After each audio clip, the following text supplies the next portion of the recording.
For those who just joined, I suggest you to watch the previous video in the description column. Previously, Futaro's job was saved by Nino. In the near future, the school will hold an event. The campfire is the most awaited. According to legend, the couple who dance in the campfire event will live together forever. So, will Futaro find his partner in the campfire? Let's find out.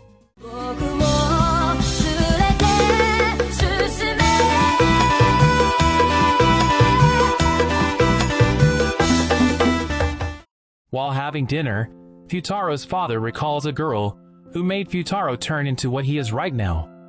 The following day, Miku makes croquettes for Futaro and Yotsuba to eat. Because they don't taste good, she wants to remake them until they taste good. Due to eating too much of Miku's croquettes, Futaro has a stomach ache. He asks Yotsuba to stop Nino and Itsuki from going out so they can study. With the intention of treating, Yotsuba innocently asked Nino to make porridge. But she didn't think Futaro had fallen ill from eating too much. An incident happened when Nino had finished making porridge.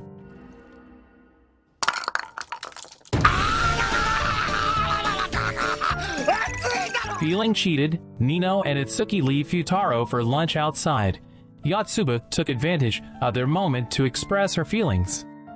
But that was a lie, making Futaro no longer believe their words. Futaro gets the task of being a committee in a test of courage that will be held during a school trip.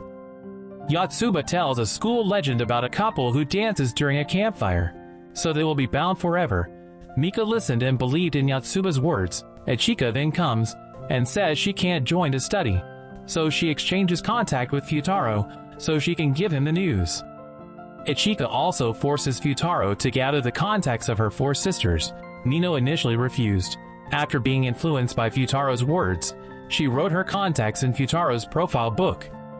When Yotsuba wanted to give her contact, suddenly someone from basketball extracurricular called her, and she immediately left. Apparently Yotsuba went to meet the basketball team members to refuse their invitation to practice because she had an appointment with Futaro. He took her away from there to return to study. Arriving at home, Futaro realized that his profile book was still being carried by Nino. The following morning, Futaro went straight to Nino's bedroom to ask for his profile book.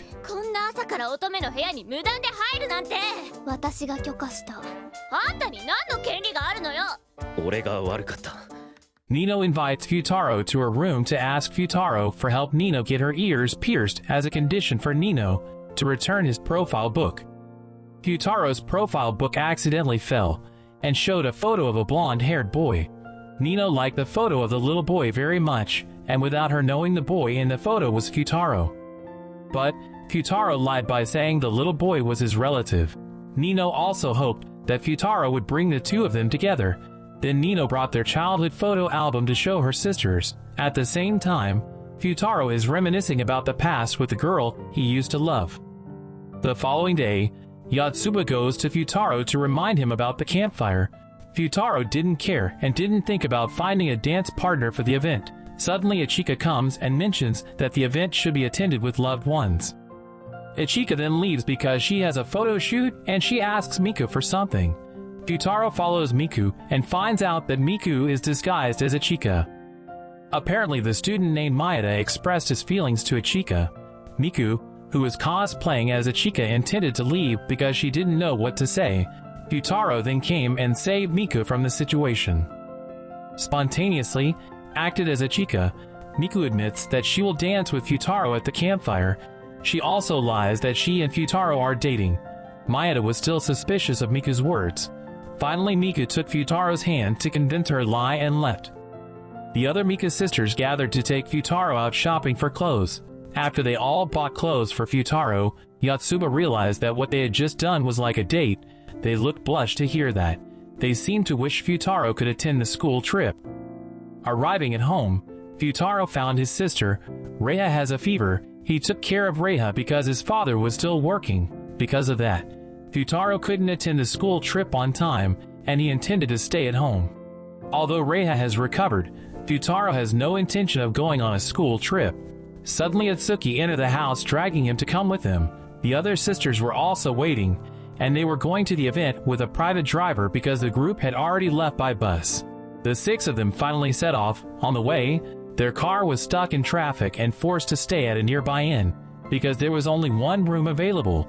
The 5 of them were forced to sleep in the same room with Futaro. When Futaro checked the contents of his bag, he found a talisman bracelet that Reiha had made for him.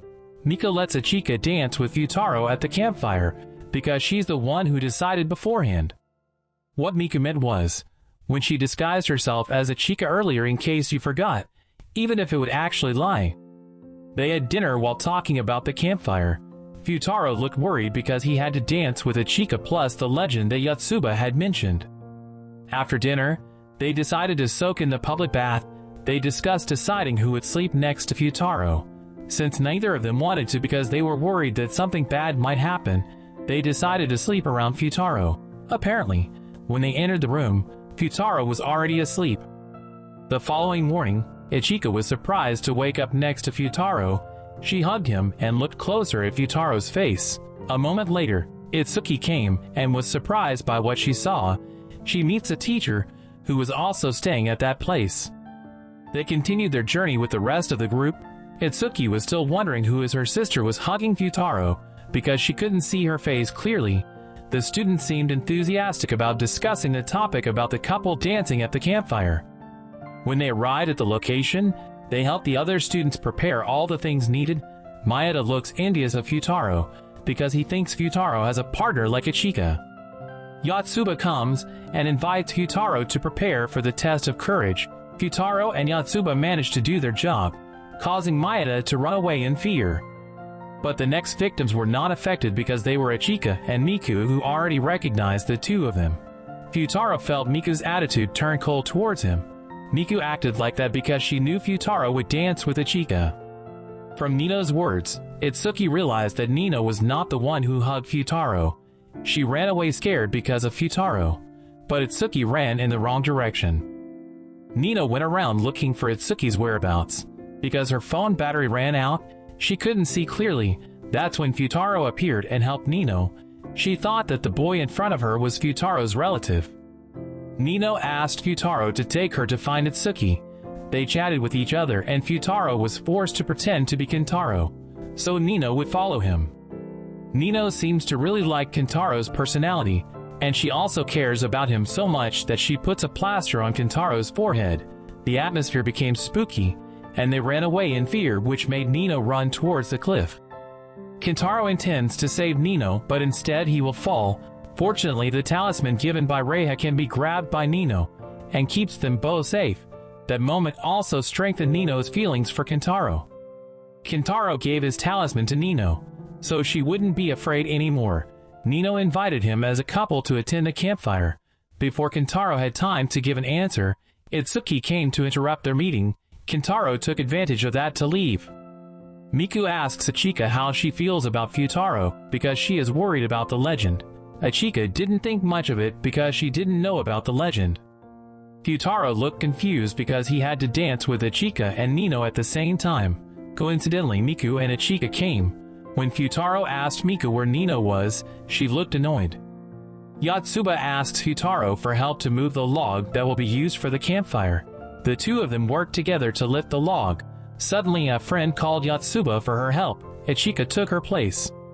Futaro expresses his anxiety because he feels he is being hated by the other sisters. When they were about to move the last piece of log, Ichika again mentioned that she had to dance with Futaro. At that time, Futaro was undecided about whether to dance with Ichika or Nino. Then he intended to cancel it. Ichika looked so sad hearing Futaro's words. The two of them hid and were locked up in the warehouse when Yotsuba came looking for him. Futaro intended to make a fire to warm their bodies. Yotsuba went to visit her other sister because she was confused to find the whereabouts of Futaro and Ichika. Ichika reveals that she will be dropping out of school for a while because she wants to focus on her work. Meanwhile, Futaro supports whatever Ichika will do if it's for her own good. Ichika agrees that she has to cancel the dance party with Futaro at the campfire, but instead she asks Futaro to dance at that place.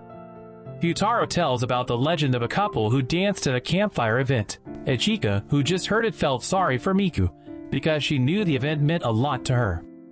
Ichika's heart skipped a beat when Futaro saved her from the log that nearly fell on her. お前さ、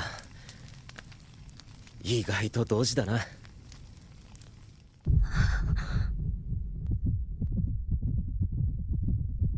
The sensors went off and set on a fire alarm, making them drenched. It caught the attention of Uesugi and Miku, who were looking for the two of them. Futaro and Ichika explained what really happened to the teachers, Uesugi and Miku, though they all didn't believe what Futaro said. Ichika has a fever due to the previous incident, while Uesugi finally finds out that her sister who hugged Futaro at that time was Ichika. Yotsuba goes to Futaro's room and invites him to go skiing. They meet Miku, who still looked cold towards Futaro. Before long Ichika appeared.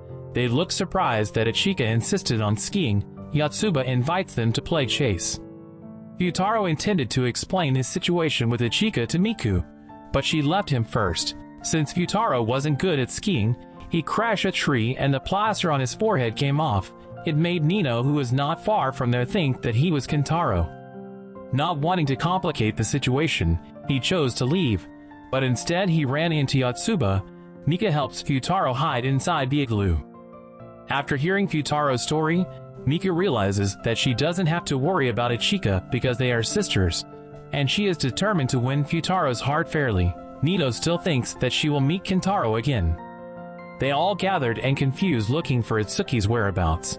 Futaro thought that Itsuki was lost, but at that moment Futaro realized something. He invites Ichika to look for Itsuki. When they were alone, Futaro finally revealed Itsuki's disguise. 見つけた。 Futaro just realized it was Itsuki after she called him by his last name, while Ichika called him by his first name. A moment later, Futaro was unable to contain his fever. They all escorted Futaro into the room to rest. Before Nino leaves, Futaro says that Kentaro has other business and he can't dance with her. Mika finally confesses her feelings for Futaro to Ichika, but she also accepts that her sister has the same desire as her. Yotsuba finds Futaro's note and feels guilty for being one of the reasons Futaro fell ill. Itsuki sneaked in because she is worried about Futaro while the duty teacher was sleeping, but it turns out that her other sisters also has the same thoughts as her. 私はよく聞くお守りを貸そうと思っただけ。私たちも風太郎くんが心配で来たんだよね。Just before the campfire ended, they all grabbed Futaro's hand. But before that, we are shown the future when Reiha worries about Futaro, who will soon get married. Reiha goes to the bride-to-be's room and also Futaro's room to congratulate him. Moments later, Maeda is seen married to the couple he used to dance with at the campfire, and they assume that the legend is true. Then, the bride appeared who turned out to be one of the quintuplets.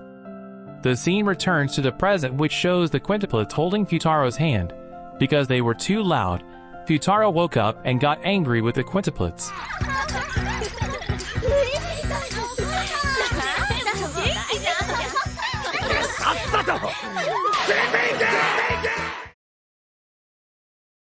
And the first season of the anime Quintessential Quintuplets ended here. The story is quite interesting, isn't it? The story is unique, fresh, and makes us curious who is the girl Futaro finally chooses to be his bride. By the way, who is your waifu from the Quintuplets? Write in the comments column. If you're still curious about the sequel, I'll recap for you in another video. Thanks for watching, and see you later.